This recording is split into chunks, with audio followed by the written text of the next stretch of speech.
Caleb, you talked about needing a complete performance from the team. Can you talk about some of the things that you're looking to work on this week in training? Yeah, I mean, we've talked a lot in recent weeks about the attack and, how we can create more goals and score more goals. And we've worked on that a lot, and I think you saw a lot of good things in the game with regards to our chance creation and scored 2 goals. I didn't think our defending was poor. It was just defending set pieces. So really, that's the main thing we have to address, and then defending in transition. So we'll look at those 2 things. But yeah, to win games, you have to score goals and stop goals. And in some games prior to the last one, we weren't scoring goals, defending pretty well. Last game, I thought we, obviously attacked well, scored 2 goals, but then we gave up, 3. So we need to get the complete performance, both sides of the ball at the same time. And we'll work on it, but again, I don't think it's the defending overall. I think it was just defending on set pieces mostly and in transition. And now we can hopefully start to build in the second half of the year. But we'll find a solution this week. I'm confident we'll be up for the game. And funny enough, it's a 6-point swing. They're on 19 points. We're on 16.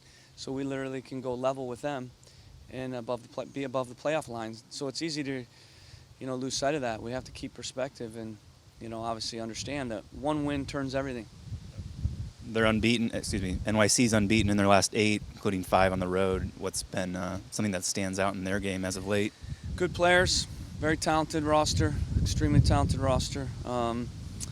They play in a positive way, good with the ball, tactical.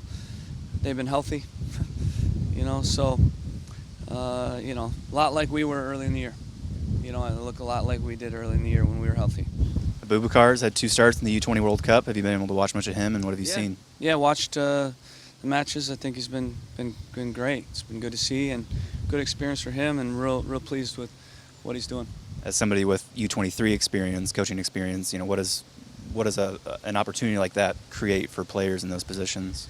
Yeah, I mean, obviously it's a great environment for him to be in, and there's more pressure at that level than what he's been in, and so it's good for him to gain those experiences as a young player. It's all about making steps in your career, and he's making steps forward right now.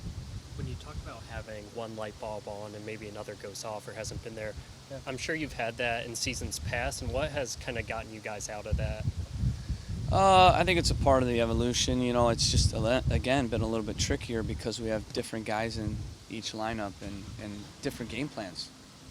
It's not normally how I like to do it. I like a lot of continuity in my teams. I believe in that.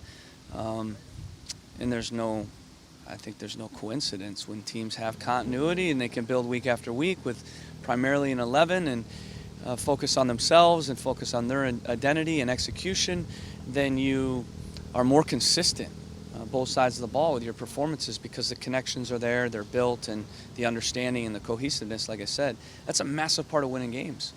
And so we haven't been able to get that continuity because of where we're at in terms of injuries. But I think we've been doing a good job of coming up with ways to be in these games, and for sure the last 2 games we were in position to win the game. We just, like I said, we just didn't find a way to win, and even if we make that last play on the corner, it's a draw. You're saying, okay, we can build on this. So there are positives in the last 2 matches.